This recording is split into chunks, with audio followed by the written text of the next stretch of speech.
Good evening, dear colleagues, dear friends, and also to all of you who will be watching this after this live event.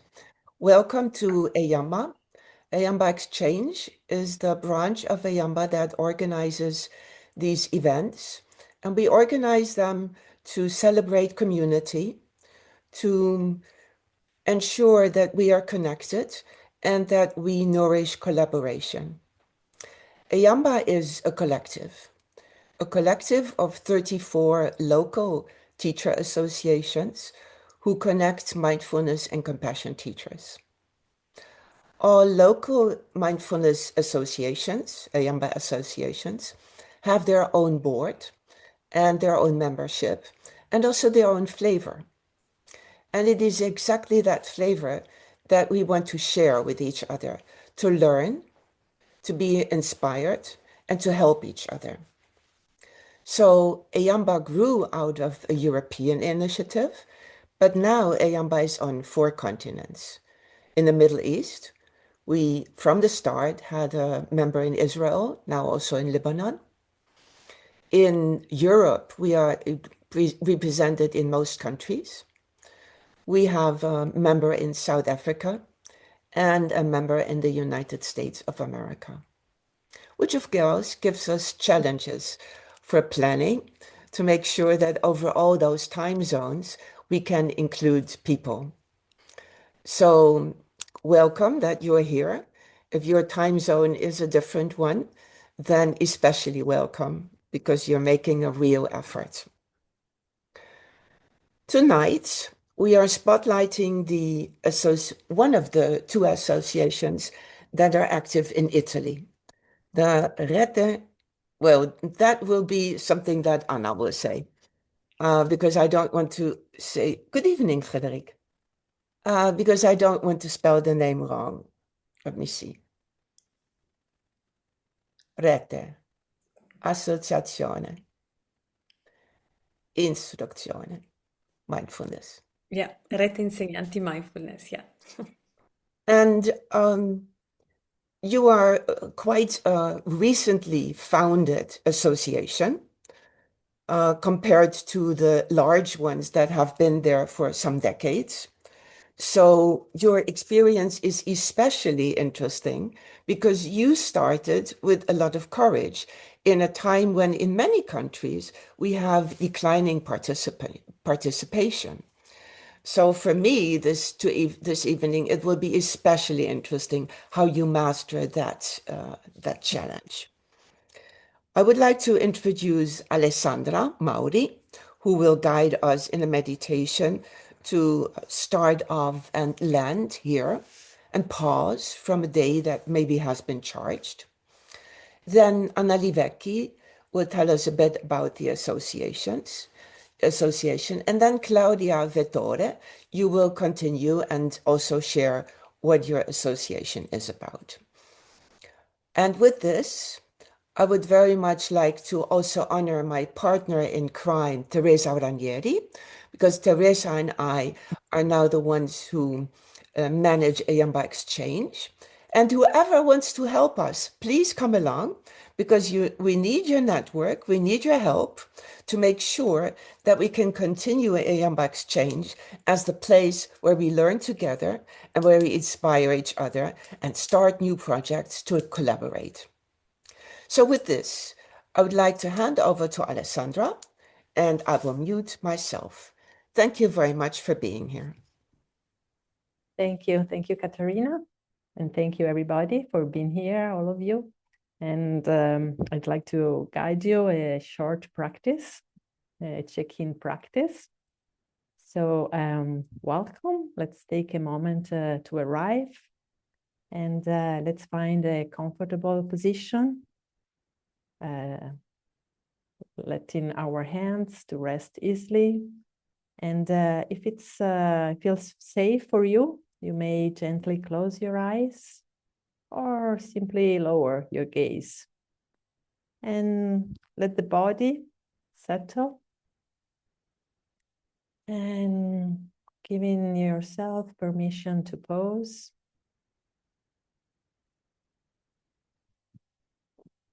Taking the time for the body to become more stable. And as we begin, let's bring to mind a simple intention for this evening and for this practice. Just a gentle direction for our attention. Might be a short intention like I'm here, choose calm, I'll be present. And take the intention, land softly, like placing a hand on your heart.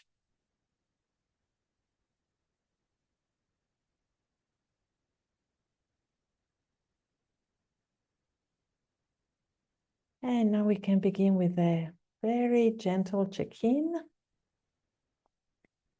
Notice how you are right now without needing to change anything. Maybe we can check how's your energy like today. Are you feeling tired, calm, open, distracted?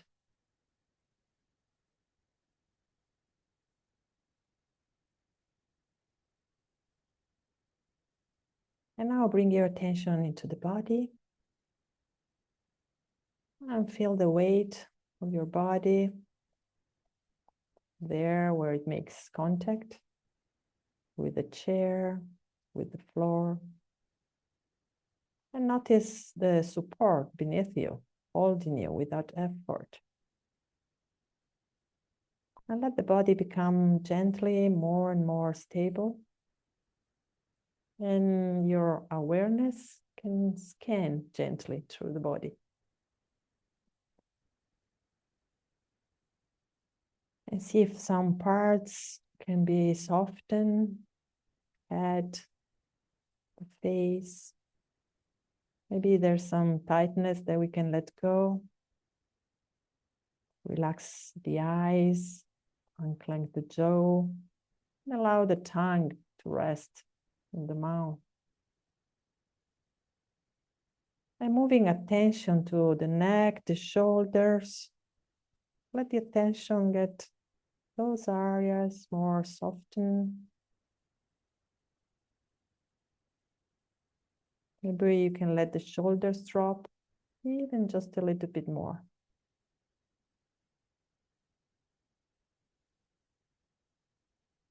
And feeling the arms, the hands, the fingers.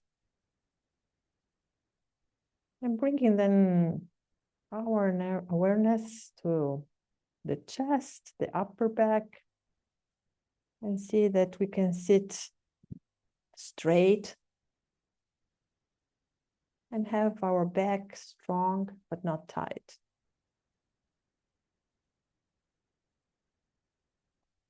I'm feeling soft in the heart area.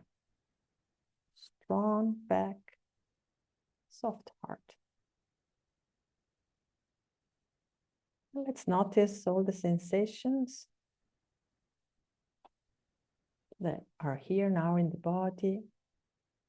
Warmth, tension, movement, openness. And allow it to be exactly as it is.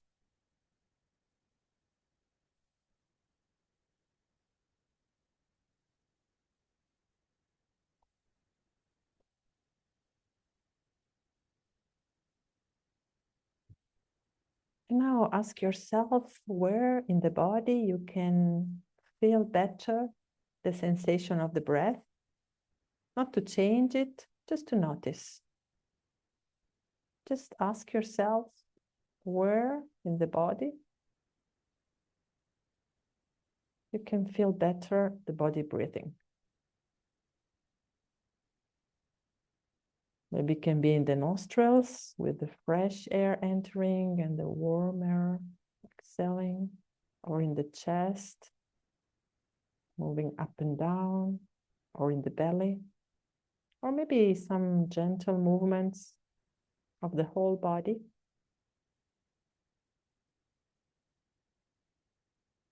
And then choose one place to rest your attention, allowing the breath to breathe itself.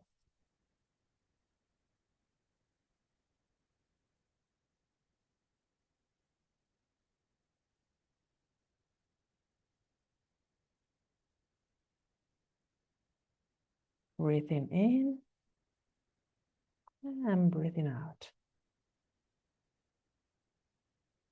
Don't need to do anything, just follow. Invite your attention to stay on the breath.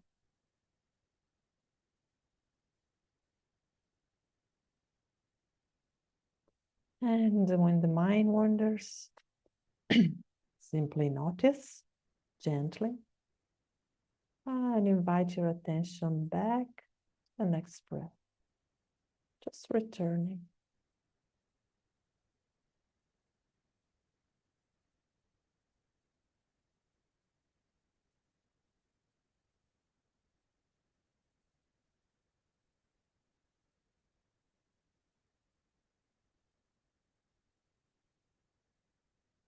Now let the breath remain in the background and begin to open awareness to sounds, noticing sounds around you, near or far. Let the sounds come and go without needing to label them or to follow them. Just listening.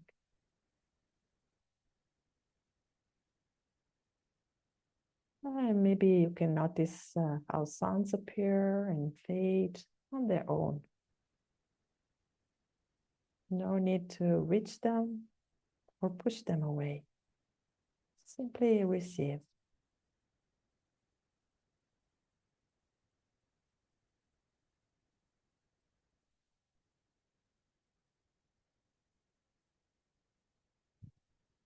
And if you notice the mind commenting, see if you can return to the pure listening. Sounds, vibrations, experience.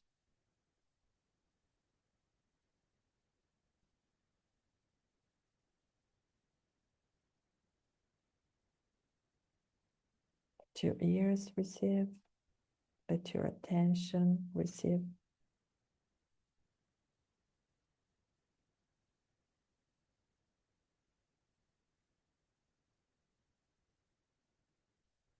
And letting the sound stay in the background, notice what's happening in the mind. What's there now? Are there many thoughts? Are things quiet?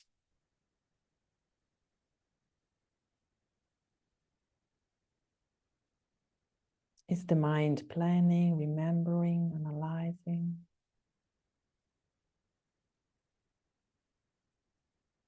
Is there some particular thoughts that you know you've been with maybe all day? Just notice without changing or searching for something specific.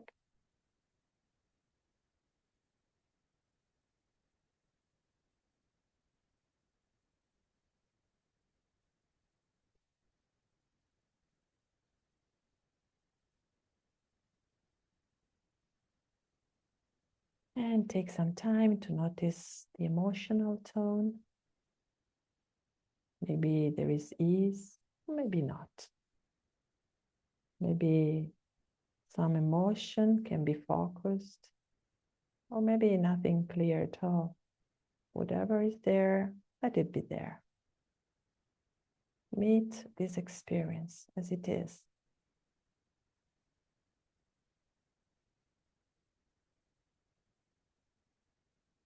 And maybe you can notice some judgment arising and see if you can soften it and return to curiosity.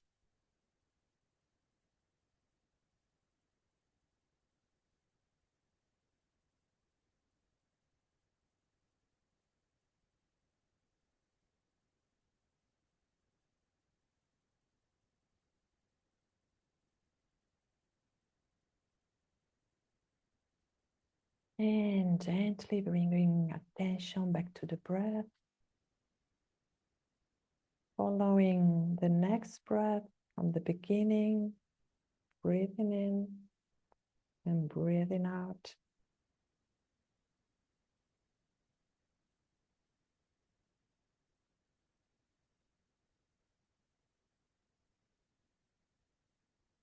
And let the breath be your anchor, steady, simple. And if you find a pause between the inhale and exhale, you can notice, or maybe it's after the exhale, there's a short pause.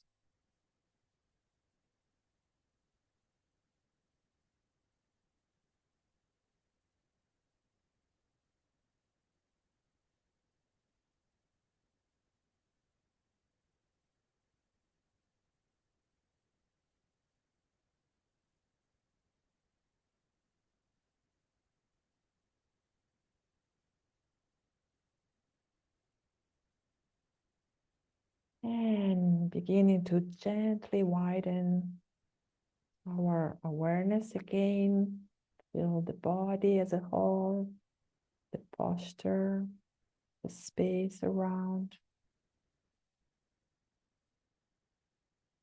And maybe we can remember our intention, the one we set at the start, and see if we can carry even a small piece of this present into the next moment.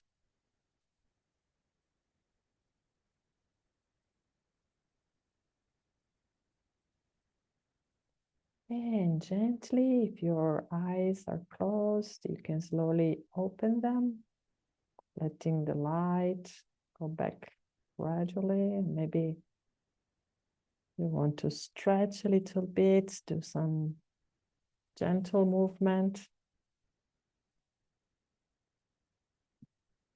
And thank you for your practice.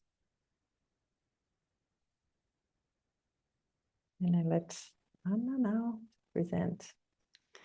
Grazie Alessandra, and thanks Catarina and Teresa for hosting this space of exchange, really. So I'm very happy to share about Rete Insegnanti Mindfulness, and about our journey so far. To support us in this journey, I will use some slides that can actually support us with the pace. We have already imagined 2 moments during the presentation in which we will pause and maybe check with you and hear if there are questions, and maybe also open it up for maybe thoughts that for us sometimes are still in doubt on how other organizations are doing. So I hope you can join us in hearing about your thoughts. Okay, so now you should be able to see my screen, right? Give me a thumbs up. Okay.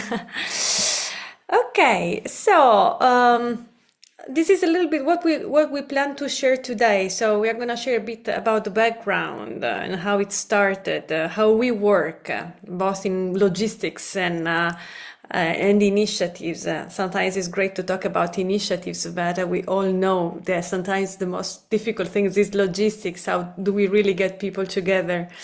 And what we have learned so far, so things that we are still learning, and challenges that we are facing.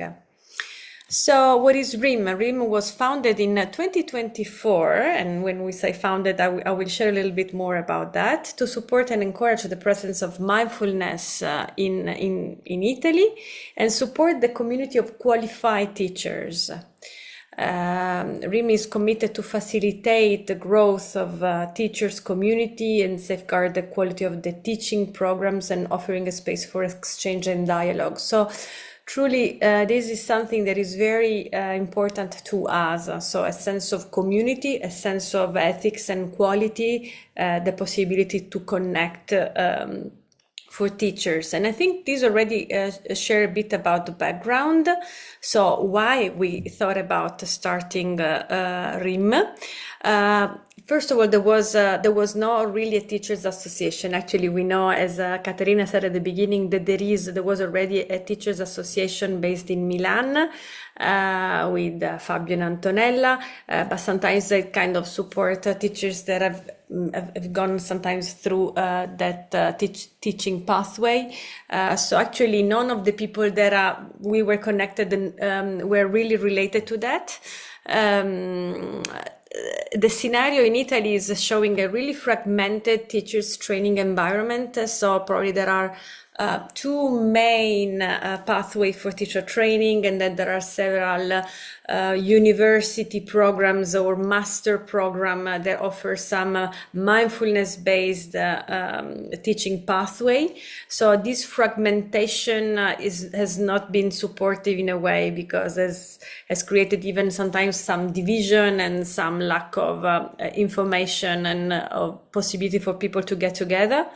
But we definitely felt the need for teachers to connect. I remember when I did my teacher training, one of my teachers says, you will experience loneliness, you will feel alone. And it was so true, because although it is really a pathway of sharing and group, then when you're out there as a teacher, you really do need to talk with other teachers about how do you run this, how do you do this.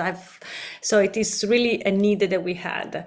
So and also we felt, especially because of this fragmented training that are out there, that there was the need to give some direction to the general public about verified teachers. I mean, I don't know how it is in your country, but there has been so many offerings sometimes that offer like weekend teacher training kind of things, or so we thought that it could be an idea to also put together something that can allow general public to see what can be qualified teachers, you know.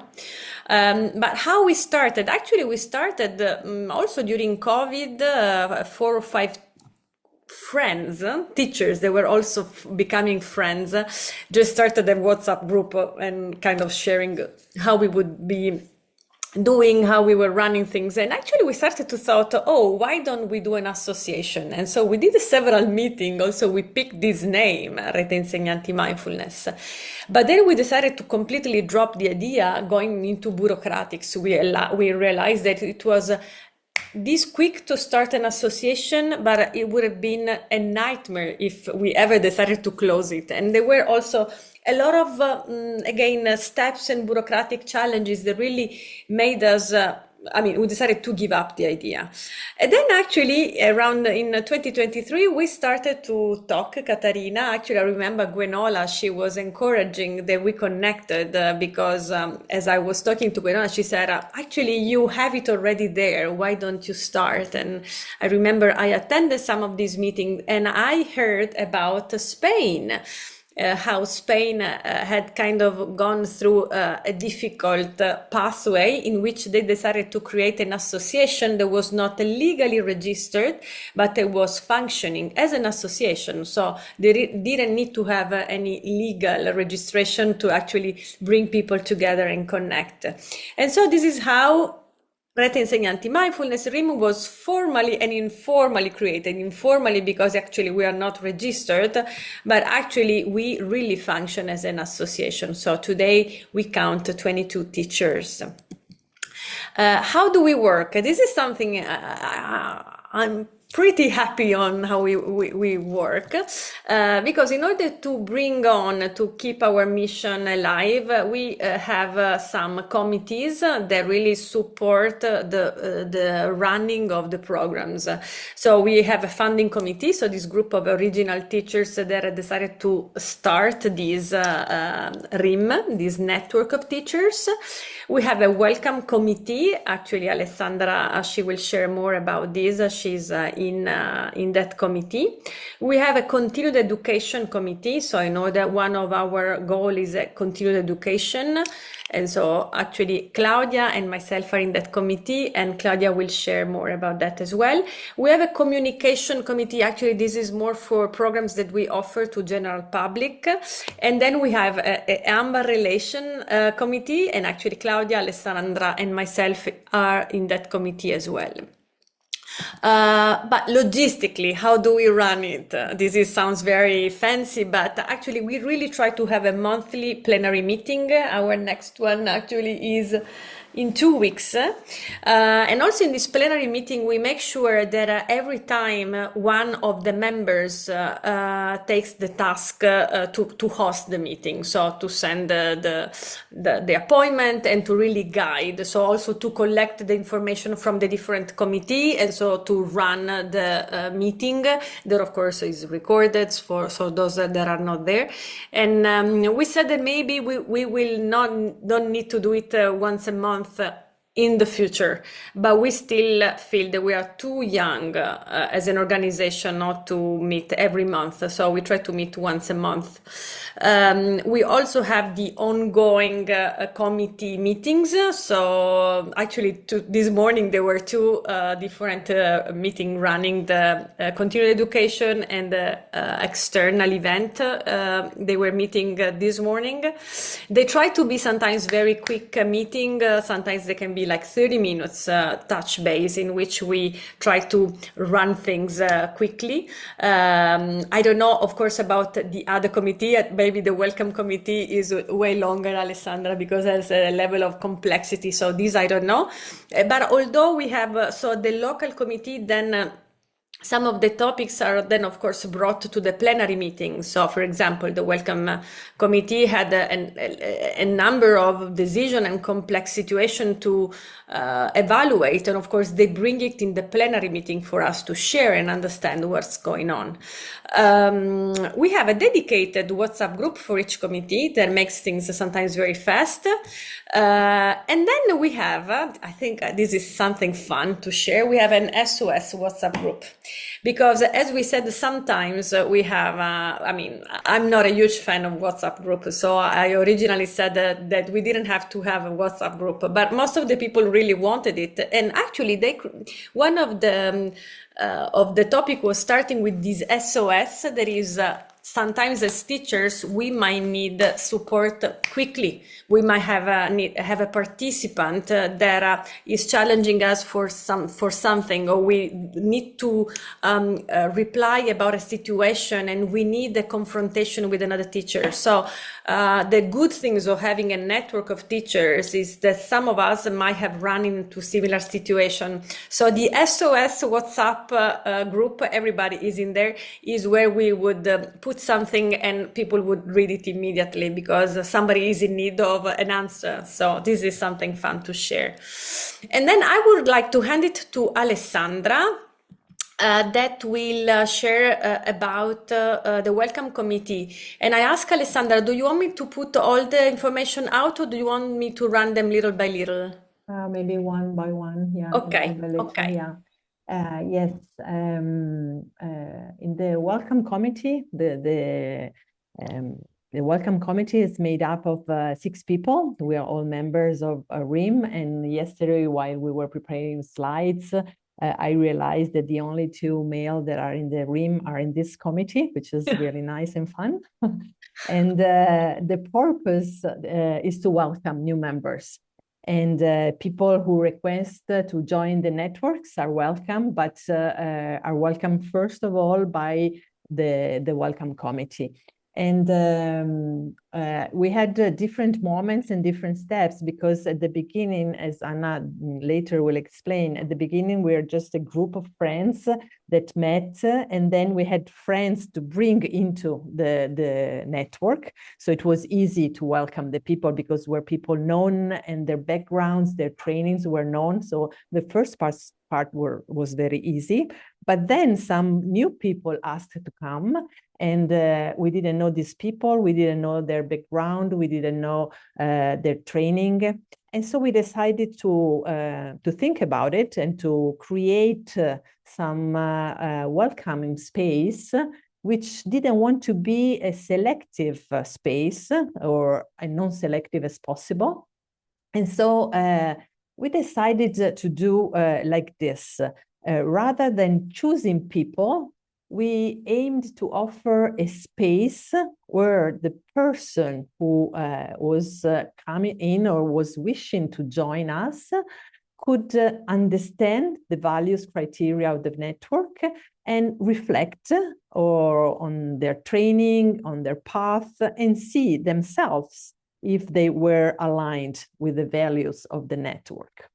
And we decided to have some key elements that included the factor having at least 1 year of training. As Anna said, in Italy, we're having this problem of having very short online trainings for MBSR teachers, for example. And so we put in our statement that we'd like to have at least 1 year of training, preferably in person, not online, and strong motivation to contribute within the networks and towards the outside, towards the community. And so we did this preparing an email, a detailed email that we send to everyone who applies. And we ask them if they're trained mainly in person, if they have a training that is at least 1 year duration, if they're currently teaching a protocol, MBSR, MBCT, or if they're planning to teach it within a year, if they're not doing it now, but if they're going to. So we ask them to be active in that. And also we ask them to reflect why they want to join us, what is their motivation, and what attracts them to the network. So in this way, we give them like a gentle triage, a gentle screening, giving them the possibility to ask themselves if they align to us. So we don't have to choose them. We wanted to give them a space to identify those applicants whose values, whose approach to mindfulness may different from our ethical and standards shared by the network. And in this, in support this self-reflection, encourage them also to exclude themselves if they feel misaligned. And so with this letter, we could send them the possibility to feel, to see how they feel about our values. And if they think that they have done this training and they align with our values, they can meet us. We have a moment in which person to person we meet them, we introduce them to the network, and we ask them, we explain them, as Anna did now, all the committees and all the way we work in the network. If they're still motivated to come, they're welcome to the network, and they are introduced to the plenary, to the next monthly plenary, to the whole community. And so we had different moments to understand the better way, because we didn't want to be selective. We didn't want to choose people. And it seems it's kind of working, because we had few requests that didn't go ahead, because after receiving this email, people just self-excluded because they didn't align, or they thought it was different, or somehow they thought that was not a good idea anymore. So they didn't go ahead with these things. And so we were also curious to ask you what you think about this welcome committee, because we worked a lot on this idea to be mindful and gentle, to welcome people and to make them in the position to choose if to come to work with us in the net. Okay. I think Anna, it's up to you again. Sorry. Yeah, thank you. I noticed that I was muted. In fact, I think now there is another slide, and then there is gonna be space for question and answer. And actually, this is a space where we could hear also about maybe your experience on that. Just to add on this, Ali, if you allow me, is that in the email that Alessandra and the welcome committee send, there is a code of ethics that we created at the very beginning. So we have a code of ethics and criteria that are not include only the 1 year of training, but we expect people to continue do their retreat, at least one retreat a year. And in fact, we've been reflecting how we can support also the members of RIM now, how they can self-access them every year to kind of check if they are still taking care of their continued education. So this is something that we really keep question ourselves on how we are doing it. Yeah. So, but we will continue on this in a moment. And I would like now to pass it into Claudia. Claudia, let me see if I can see you. Yes. Do you want me to run all the things together or little by little? As you prefer, it's fine. Yeah. Okay, Okay. let's start with this. I just double checked. There's 5 of us actually. Okay. We've had an addition recently, and we are one of the committees that met this morning actually. So I have a lot of news to share. It's been quite an active, I have to say, committee, and we have been quite regular in meeting quite frequently.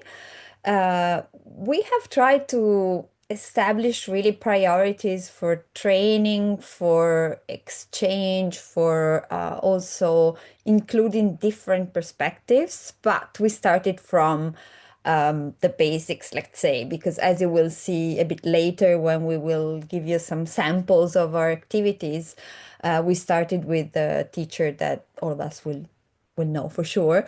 And that would be useful for each of us to listen to, but also to then discuss among ourselves and have different perspectives. So it's been a very, active one. As I said, although some teachers are very well known, they might be so to some specific people. For example, now you'll see again later, but I'm referring here more specifically to the world of MBSR. Not necessarily everybody has the same background. And so we also try to make it relevant for everybody, let's say, because we know that there are different training pathways, as we said before. And so we try to be as inclusive as possible with programs and teachers. Well, in terms of challenges, of course, there's quite a lot of technical things to organize, from the initial contact to all the collecting the money, which sounds a bit, trivial, but actually it's not very easy because I don't know about your countries, but in Italy, as soon as you get like 10 euros in your account, you have to make an invoice and all of that. So we're also trying to find simple ways to deal with this, to be able to offer something to the teachers in different formats, but we'll talk about that later when we talk about our program from Grazie, last year. Claudia. Thank you, Claudia. And I was thinking to pause right now because after this first part, we will talk about initiatives that we have run either internally and externally. But before running into that, we wanted to check with you if there are questions, if there are elements that you find similar in your country or very different compared to how you're running in your country, or there are any comments. This would be Or a great suggestion. yeah. Dalida. Thank you so much. This is so helpful considering the region. I'm wondering. I think Magdalena would probably agree with me. And a question that I have is, how did you come to the point of? First, I really appreciate your energy. I feel it's a very active energy even in presentation. And I think this is one of the things that in mindfulness world we tend to kind of let go, be like go like yes, it's like let's see, let's see how it goes. And so how did you come to the point of deciding on committees? So what was the sparkle that kind of like brought that idea? And another one is how do you make decisions? Well, thanks, Dalida. I will start to answer, and then, of course, Alessandra and Claudia, feel free to jump in.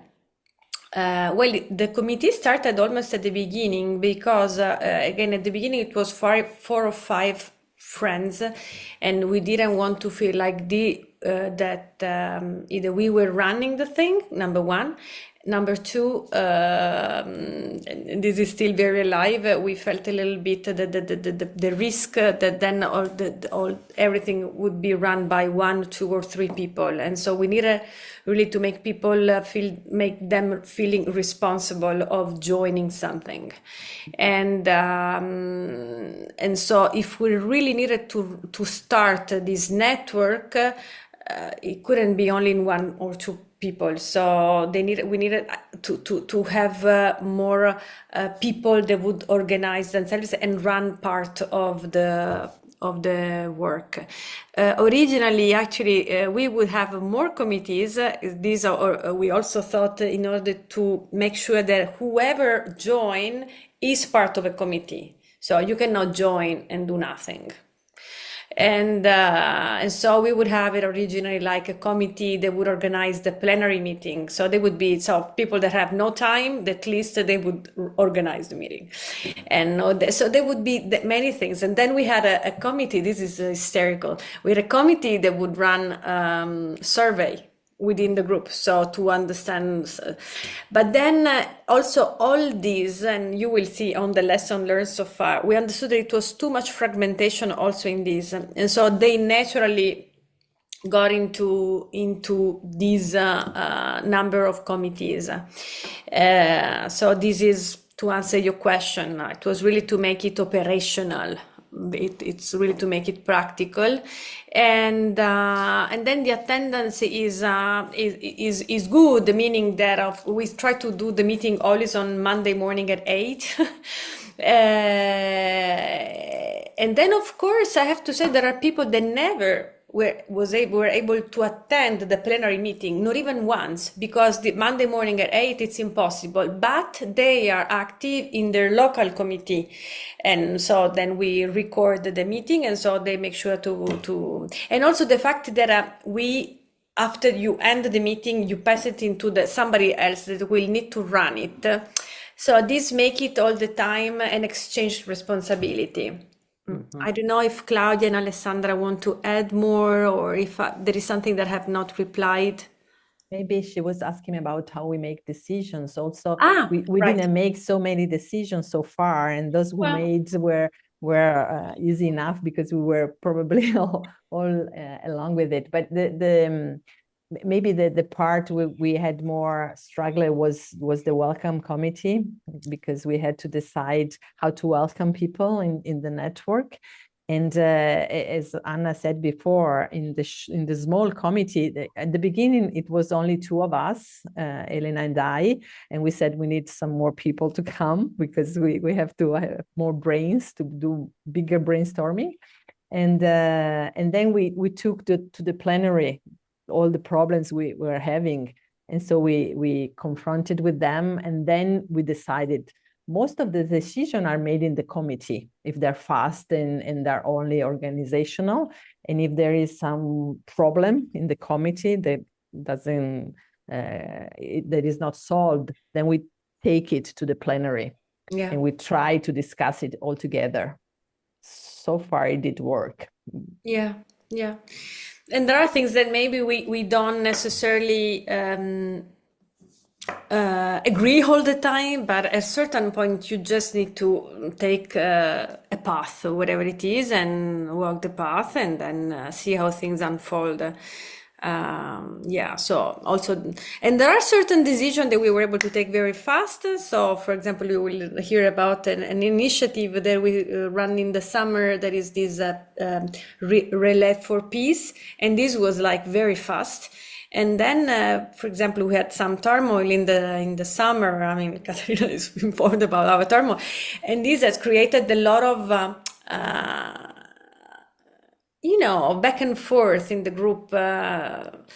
It was really challenging because we are such a young organization, a young network, and the turmoil that was really dividing us was really a stress test that I think we passed it quite nicely. I don't know if my friends would agree with me, and yeah.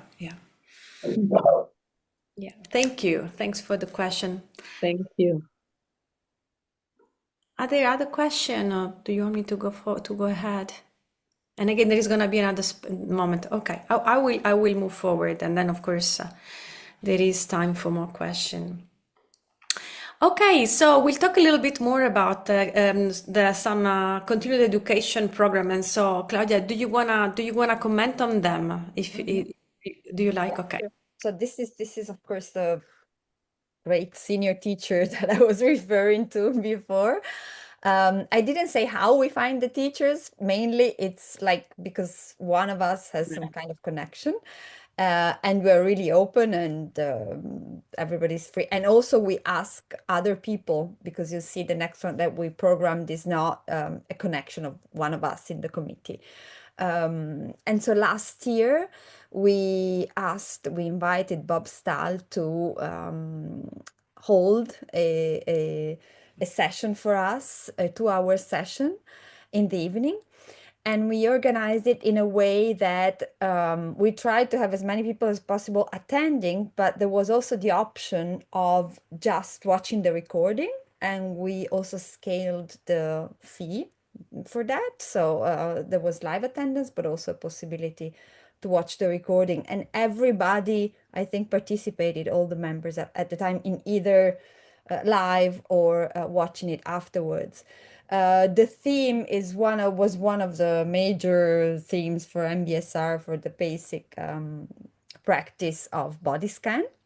And at first we thought we could cover also, I think, mindful breathing, like Yeah, seated meditation was seated originally. meditation, but it was impossible because body scan, as much as we think we, body scan, oh my, now we know everything, but it took forever, and actually it was very, very interesting exchange with a lot of questions. So it was very, very interesting. And it was, of course, he spoke in English and I translated into Italian in simultaneous translation. And this is another thing that as I was thinking today and looking through the slides, I was thinking, it's so interesting as well because we're such a diverse community and we bring other skills, because some people are more from a clinical background like Alessandra, but like me, I come from interpreting translation, and so I have this skill to offer. And Anna is more like the marketing lady, and so it's really nice also because we put everything on the table, and it's very useful when you have to run something like this. So yeah, and then this is brand new. So this spring in March, we are fixing a date for Vin Harris, who is a teacher who is equally very well known, especially in the UK. He wrote several books and is going to talk about something a bit less, strict to the MBSR rule, more about how to share our treasure, that is our talents as teachers, to be as inclusive and as accessible as possible. Yeah. This will again be organized similarly, so we are working on the details, and we will soon send out the invitation emails. We also organize an intervision, and in this case, this was a little bit less inclusive in that, of course, because it concerned MBSR specifically, not all members were necessarily interested or involved in this process, but I mean that's part of it. So of course it was like a group, a smaller group that met 4 times online, every time reviewing, like studying a little bit at home, a couple of sessions, and then reviewing them together during a 2-hour, maximum 2-hour meeting. And then we collected the comments and sent them to Brown. We are thinking of another intervision following the next supervision, drawing on the idea of sharing your treasure, where each teacher will have the possibility to offer maybe his or her expertise, a specific technique approach to the group at like on a regular basis. But this is brand new, so we're still working on that. Questo Ale, forse Alessandra will probably share about MAPA, right? Yes.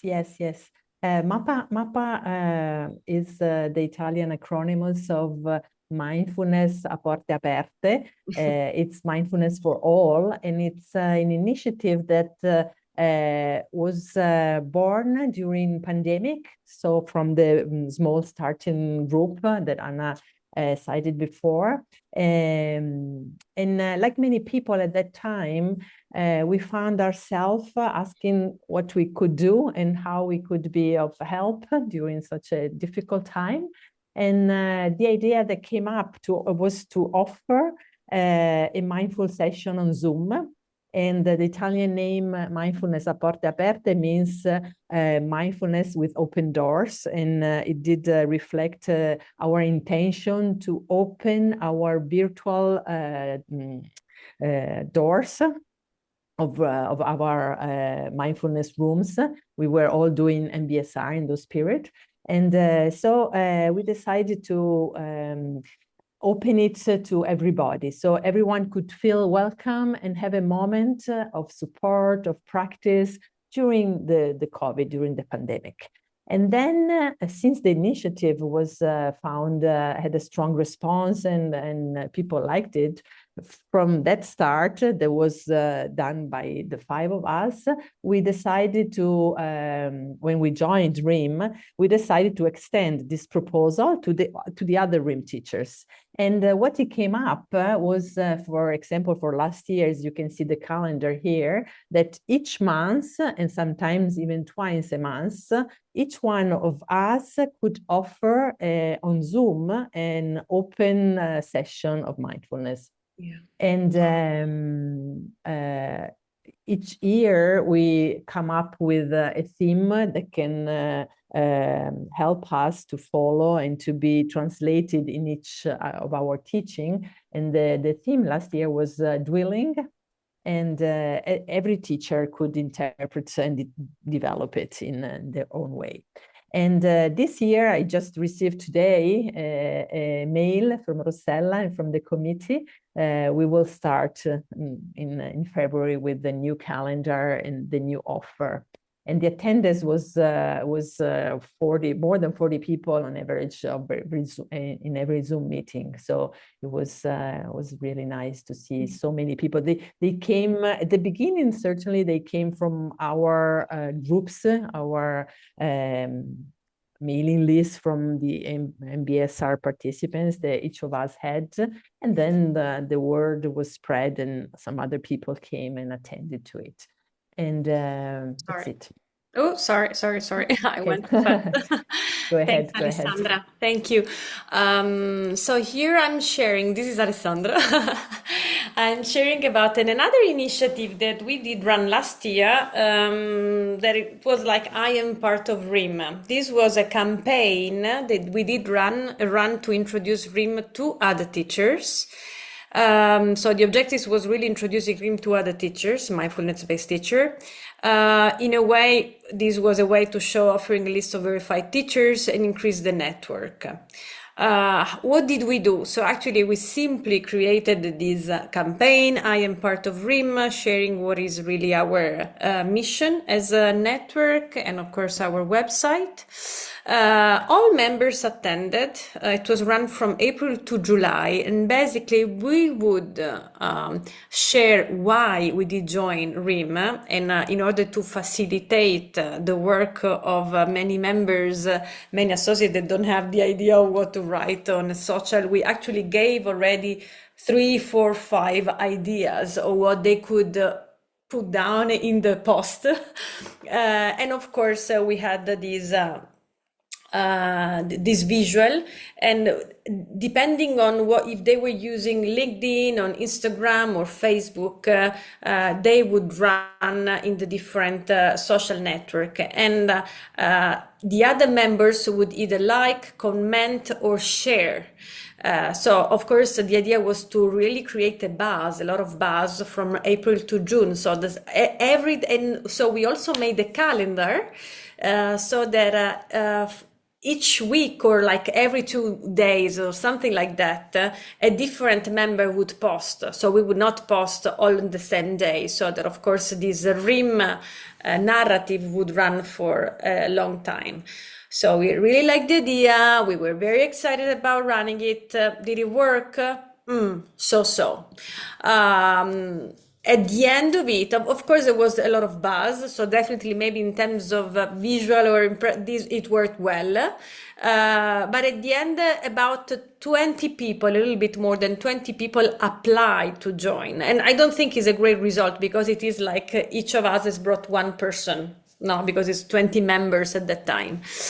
We also, probably some challenge was that we didn't do a right timing, because it was run immediately before the summer break. And at that time, the Welcome Committee only had 2 people.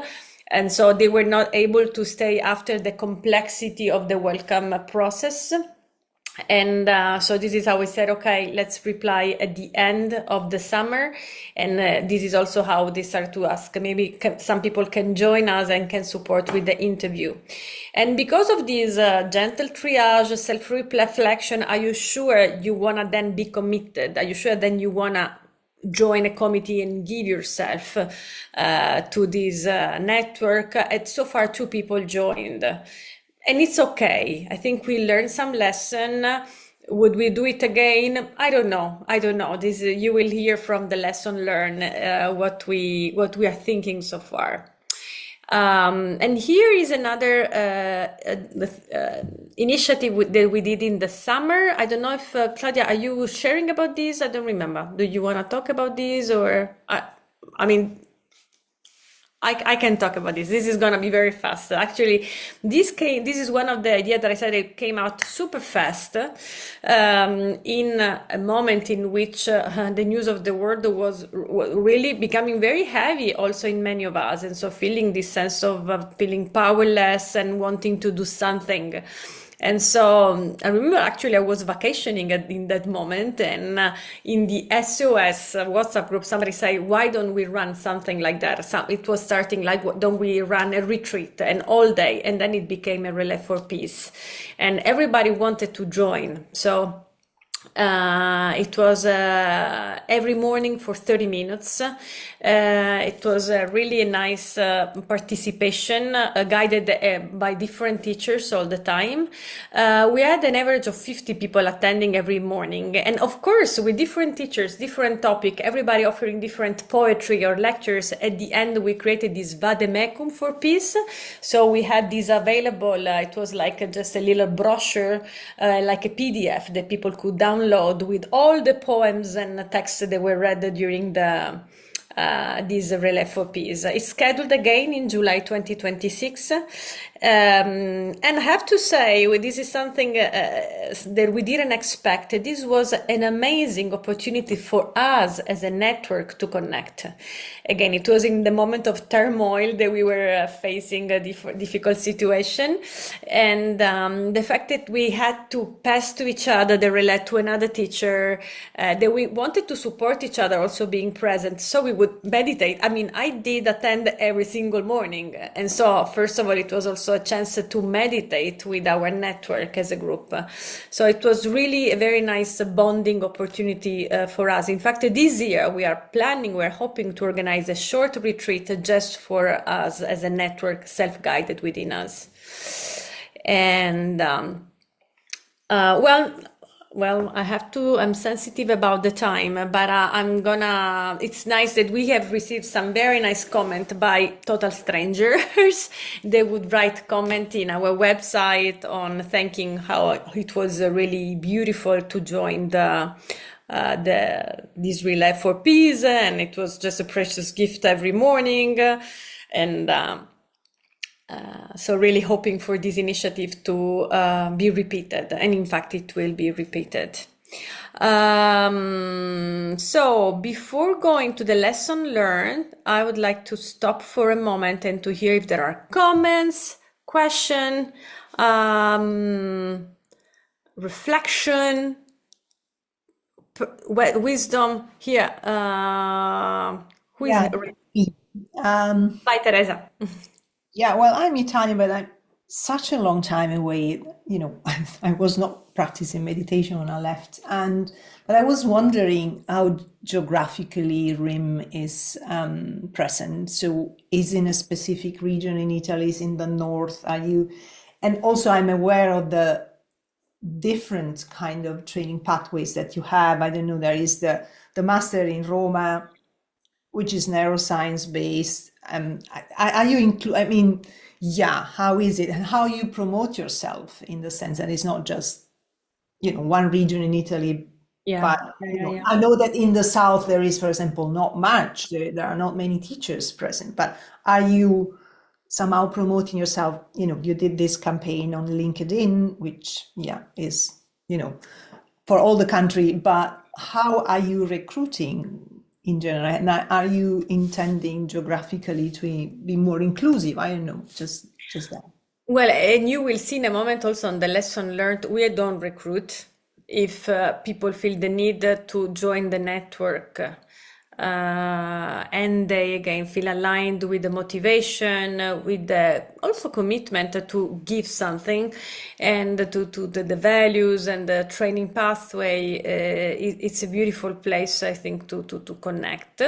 But to respond to your question about it, we are really diverse. We have two people from Palermo, from Sicily. They are not. I mean, they didn't. I don't even know if they. Well, Barbara didn't do our pathway because she's a compassionate teacher.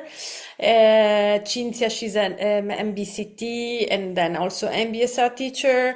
We have people from Emilia Romagna, from Veneto. There are a few. Of course, Milano has quite, but maybe four. It's not. Maybe we have Toscana. I mean, but it's really. From the south, probably we have probably only these two from Sicily, because then one of the two male is from the south, but he lives in the north. And now that I'm thinking, but we don't really recruit. We don't go through school so for example, in the welcome program, we don't specify the school because we don't want to advertise this or that school. We think that this is nice and this is bad. We more go through criteria. So this needs to be at least this long. At least you need to have done this. But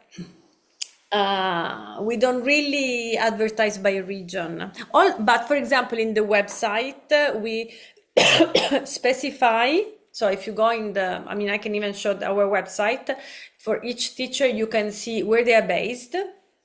And you can see if, for example, they teach online or not. If they offer something online. So I think this is something also nice. Actually, I'm going to show you in a moment, if you don't mind. I think it's... so for example, this is our website, and under Chi siamo, incontra la rete, it means meet the network. You can see where they are based and if they teach online or not. Because some, Claudia, you don't teach online? Of course. I have to. So, for example, you see different different Milano, option. Verona. Mhm. So this is Palermo, Modena, Vicenza, another from Palermo. This is in Luxembourg. Yeah. Merano, Mhm. Brescia. You So it's see. mainly the north. Yeah. Yeah. Mostly the north, yeah. Yeah. Faenza, that's. Mhm. So you've seen some of our faces now. But Awesome. yes, Mhm. yeah. Sorry, Katarina. sorry. Go Anna, ahead. we can link that page on your profile Okay. on the Yamba website because there we have the directory of teachers. Yeah, absolutely. So now that we know this, we are going to link your page to that page. Okay, okay. And we are linked just to show in our website. We are very proud that we are very proud to have a eamba. Can you see the website? So in the activity, we like to say that we do internal continuing education, and we advertise the eamba work group. So the different work group. Because I mean we really, this is a continued education from eamba. I mean, we really think it's an added value. So also we have it in our homepage. We really think it's a the fact to be part of a larger network is something that we like to advertise as something for people to join, to be part of the possibility to exchange with others. So this is we think it's pretty cool. Actually, Yamba offers you and your teachers an endorsement, and I haven't seen it on your website because you can use it. Well, we have it in our website. We have it also in the homepage. No, I think we have it. So Because your teachers can also use it for their promotion Mhm. material. this is true. Each teacher should use it. It's true. Yeah, here Well, you they're go. free. They're free to use it. We just offer it to make sure that they have another confirmation that they belong to a larger group. And because this, you mentioned that at the beginning, that loneliness was like a guarantee that a teacher will one day experience. Yeah, And this is to constantly nourish that feeling that none of us should feel alone, it's that you can very true. always reach out.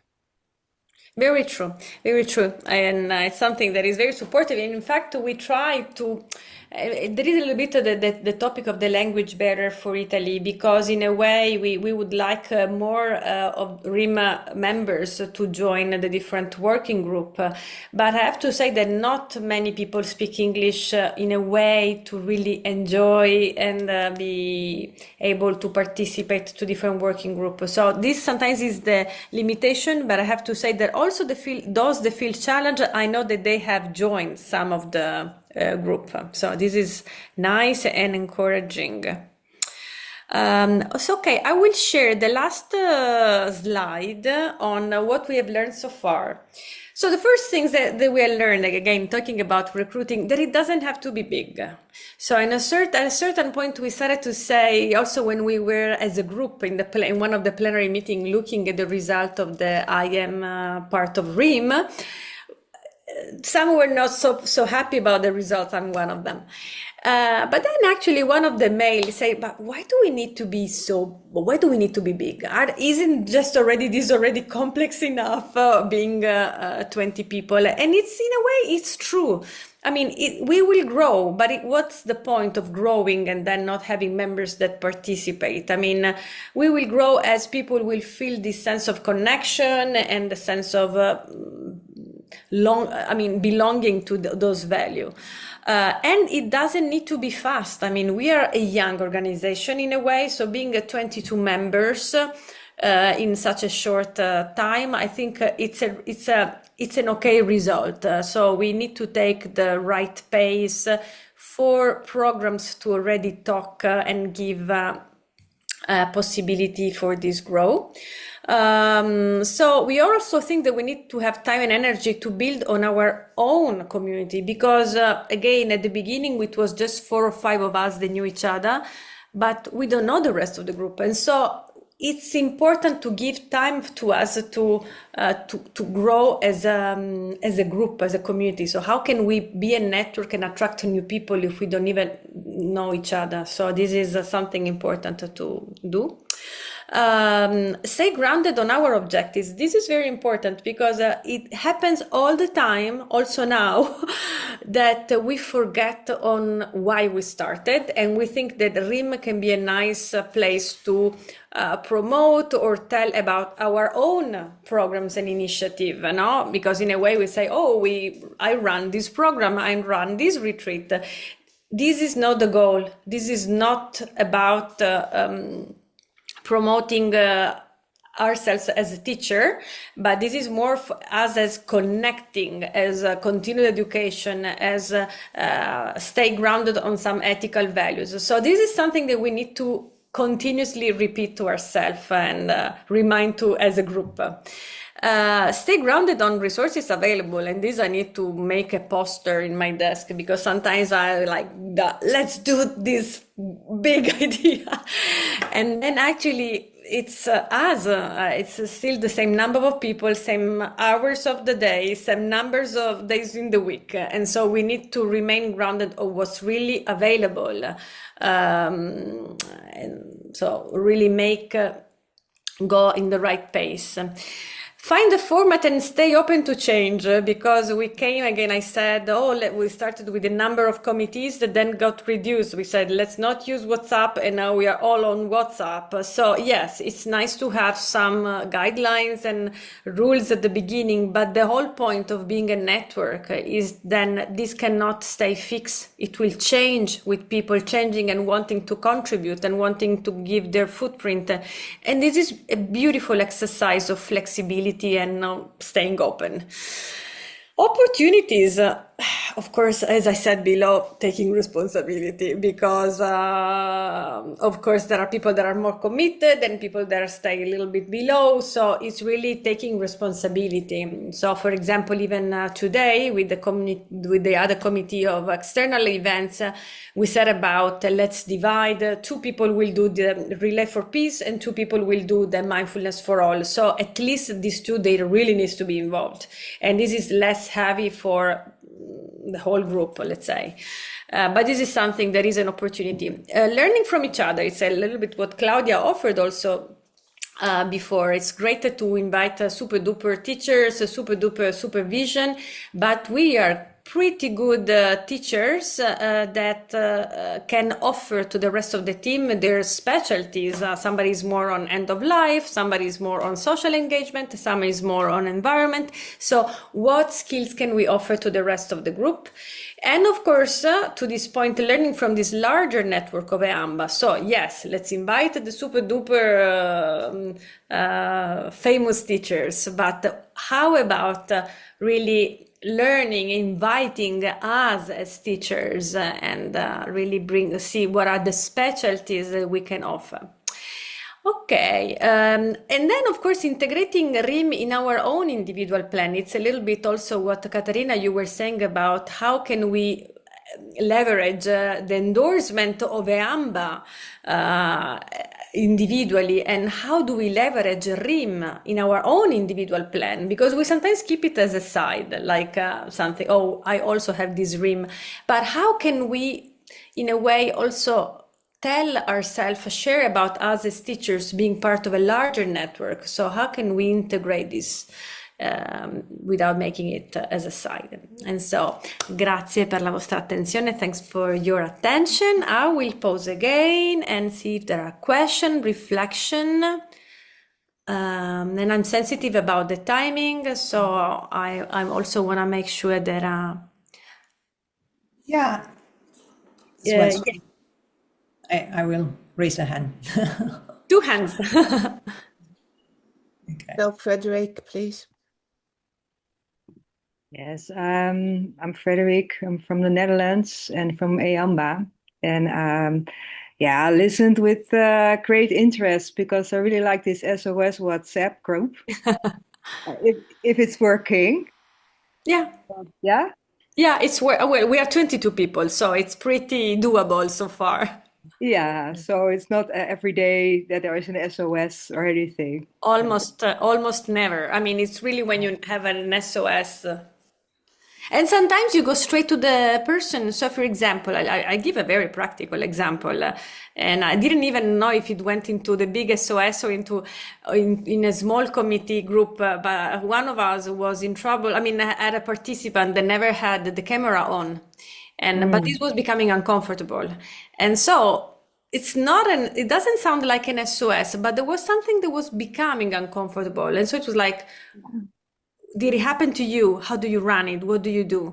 So it can be very practical. Yeah, quick Yeah, quick. Yeah. Yeah, it doesn't communicate. need to be a phone call. It doesn't need to be a Zoom meeting. It's like, what do you Yeah, do in this case? brilliant. Yeah. Brilliant. And I like the Relay for Peace because it's so simple and so efficient and so really big compliments because this can be, I think we're learning from you like, oh, it's so easy. It sounds so easy to plan something like that. And but maybe it was a lot of work. Well, it was a lot of coordination also because we had like Oh, this Google calendar, and many people were applying at the same time. So you would put down a date, and by the time that another person would put it in, so you thought you were in a date. So it was also, now that I said it, it was also fun. And no. there are two people can be less present because one now is based in India. She's Italian, and so what she does all the time, all the visual. This is what she can offer. So everybody try to offer what they can. So yeah. Okay, thank you Thank for you. Thank you. responding. Thank you. Thank you. Magdalena. I don't have a question because I'll think I'll listen to this over again, maybe twice or three times, because you sparkled some ideas for our work. We are trying to do something here in the bigger region, Croatia, Serbia, Montenegro, Slovenia, and in this specific situation. But yes, you did have some ideas that really caught my mind about not recruiting people, but calling for connect, to offer projects to population, larger population, but also have sort of intervisions, help intervisions. So thank you for this. Magdalena, thanks and good luck with your project. Yeah, thank you. Yeah. May it be Thank fun. you. Yeah. Yeah. Teresa. Yeah, first of all, thank you. It was a wonderful presentation. What it just like is highlighting again the peculiarity of each country, and it's so cultural. I see, Italy is so fragmented always, also politically, and it's reflected also in when I think Germany. You have the same kind of population, around 60 millions, and they have one big association, and it's so grounded in the system and in the health system, and you have to be part of that association to be so that your courses are paid by it's so nice to see also this diversity of eamba, and this how is reflecting the the cultural panorama, and I mean, I don't think that you are an association that is high. I would say, like Germany, if you're part of this association, you are a recognized mindfulness teacher and you have certain rights and so on. It feels more like your association feels like a warm blanket, it's sort of like, it's not big. Nice. You're supporting each other. Everybody's engaged as best you can. And it's a professional support. You are providing intervision, you are providing your ongoing learning processes. And it's true that this probably needs to be small and not be involved in things like, which kind of education did you have? Did you have this certification? Then you get, like Bamba is, to say, in the UK. So it has a very human touch, which is great, just is an observation, and yeah, thank you for sharing also this. Yeah. Thank you. Thank you. Thank you. Thanks. Catarina. Yeah. Thank you, Teresa.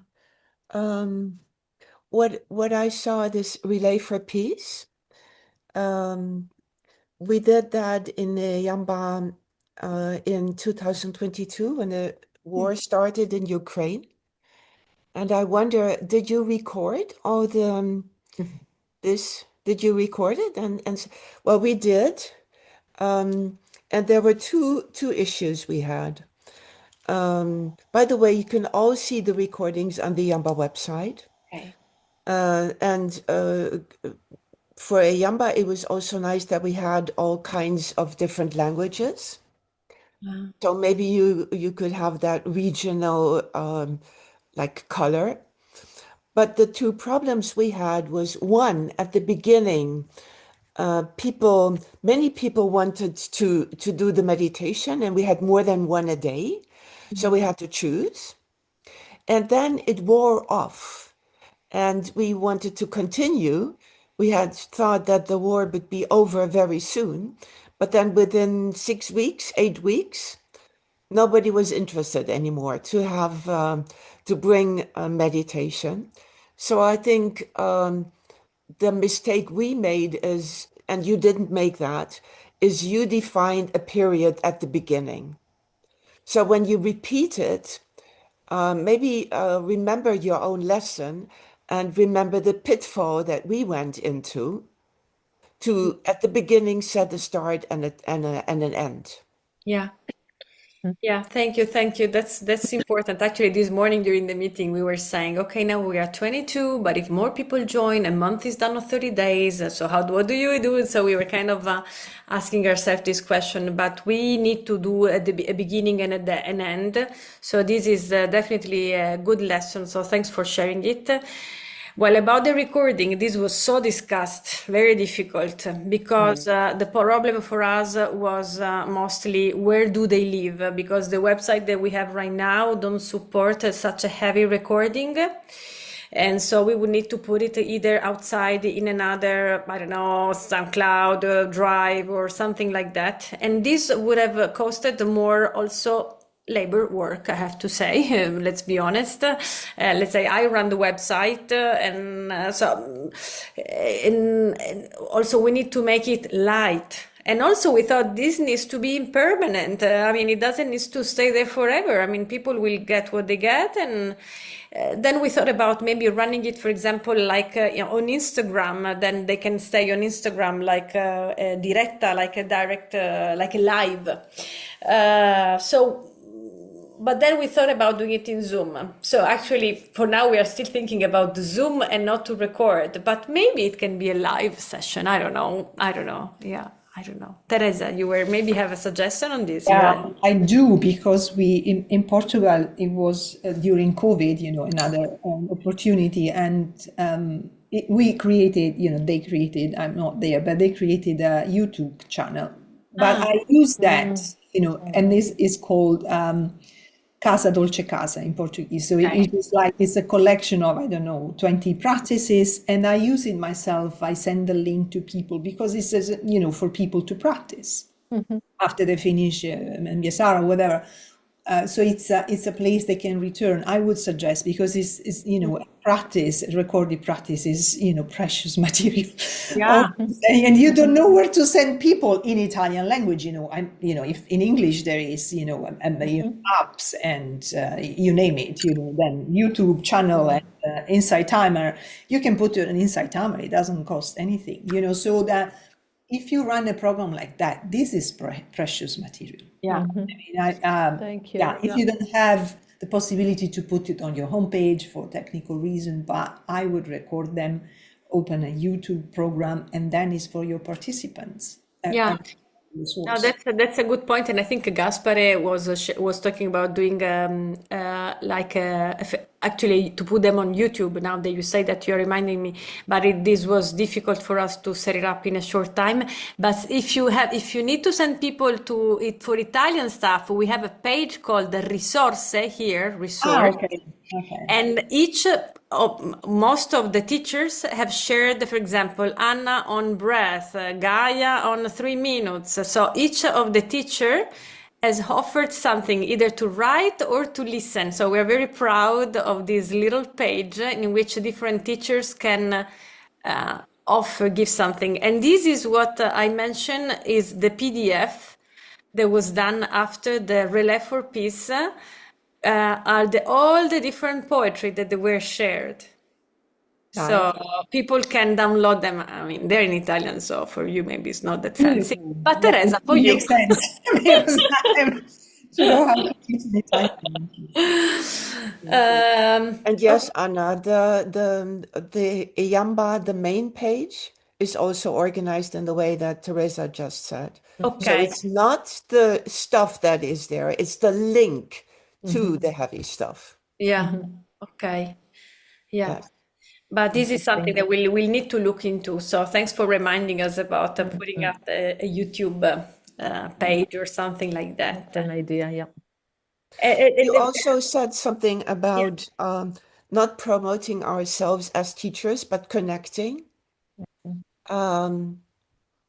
I personally would encourage both because the loneliness can be taken away by connecting, but collaboration and a lot of volunteer work.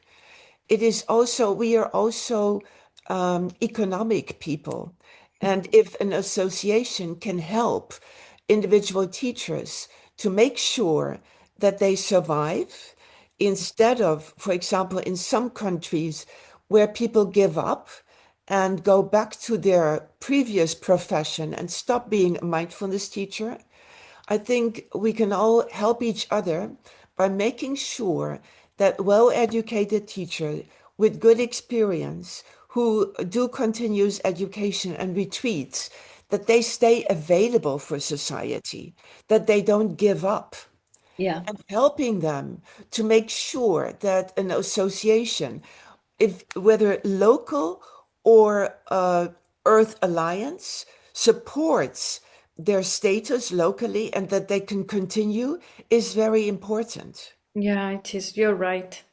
You're right, and it's an important piece, definitely. Also, because actually it's something we were talking with Claudia and Alessandra on Saturday. It is very challenging for many teachers to continue to be a mindfulness-based teacher. It's really difficult to put together a class. I mean, all topics that we know. The difficulty sometimes is again a matter of labor and priorities. I mean, this is only one person that runs the website, and that if needs to collect the initiatives of everyone becomes another job. I mean, sometimes talking about me, I don't have the time to update my own website. Just imagine.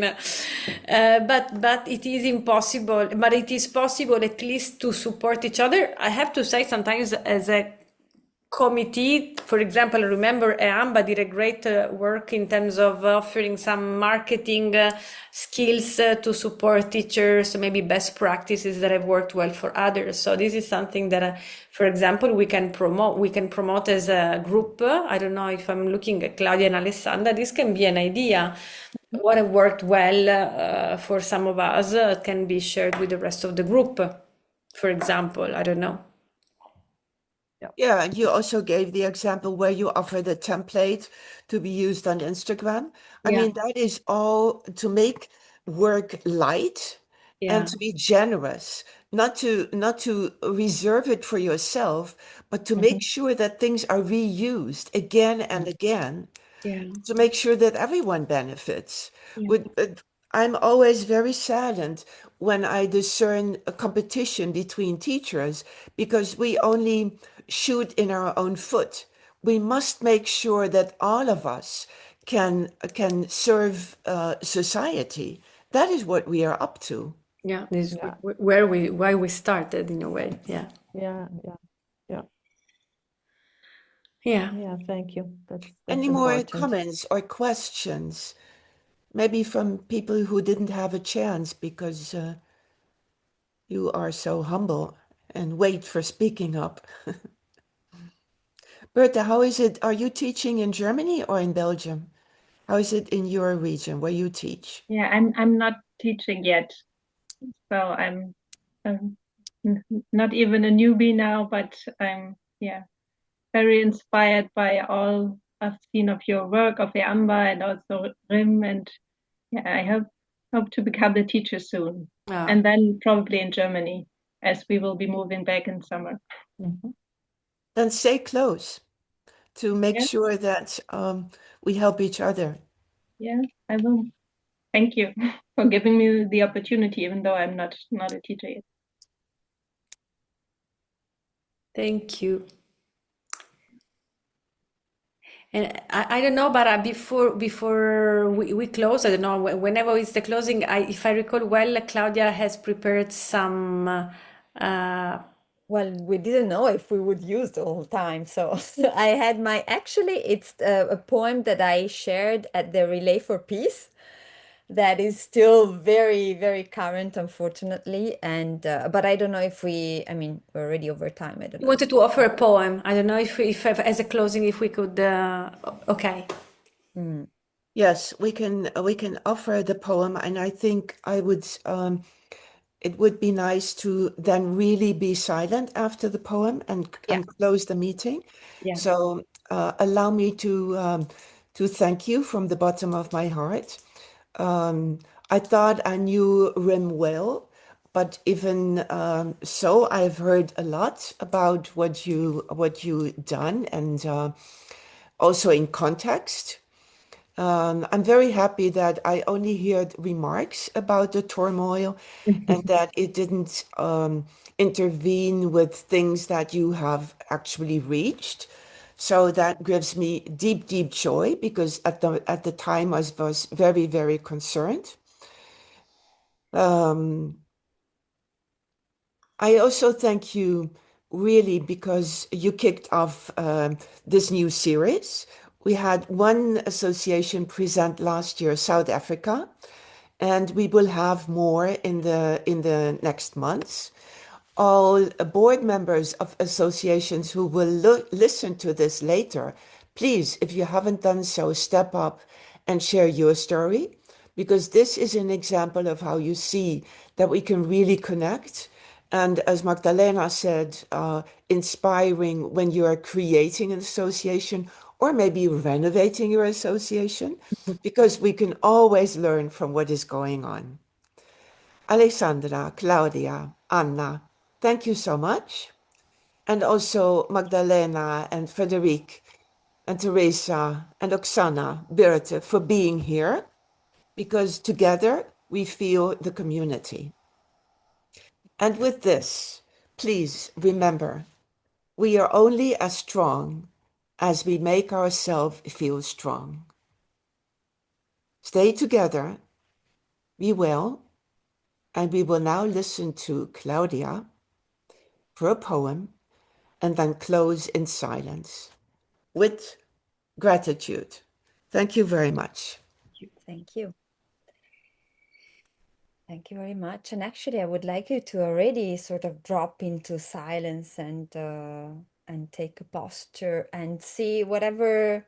I mean, it might be that you don't get everything, but it doesn't matter. I would really like you to feel how this poem talks to you. And it's really a poem about connection and community. And this is a little bit the reason why I thought it would be nice to share it at the end. So I would invite all of us to really feel connected, first of all, to the earth that is welcoming us, and connected also to our breath and to our bodies and to this group of people, the people that are here on the screen, and the larger group of people that will be watching this later. And really feeling that today, more than ever, we need connection, and we need to be aware that any idea of separation is pure delusion. And the poem is entitled My Ancestry DNA. My ancestry DNA results came in. Just as I suspected, my great-great-grandfather was a monarch butterfly. Much of who I am is still wriggling under a stone. I am part larva, but part hummingbird too. There is dinosaur tar in my bone marrow. My golden hair sprang out of a meadow in Palestine. Gengis Khan is my fourth cousin, but I didn't get his dimples. My loins are loaded with banyan seeds from Sri Lanka, but I descended from Ravana, not Ram. My uncle is a mastodon. There are traces of white people in my saliva. 3.7 billion years ago, I swirled in golden dust, dreaming of a planet overgrown with lingams and yonis. More recently, say 60,000 years BC, I walked on hairy paws across a land bridge joining Sweden to Botswana. I am the bastard of the sun and moon. I can no longer hide my heritage of raindrops and cougar scat. I am made of your grandmother's tears. You conquered revolt tribesmen of your own color, chained them together, marched them naked to the coast, and sold them to colonials from Savannah. I was that brother you sold. I was the slave trader. I was the chain. Admit it, you have wings, vast and golden, like mine, like mine. You have sweat, black and salty, like mine, like mine. You have secrets silently singing in your blood, like mine, like mine. Don't pretend that Earth is not one family. Don't pretend we never hung from the same branch. Don't pretend we don't ripen on each other's breath. Don't pretend we didn't come here to forgive. By Fred Lamotte.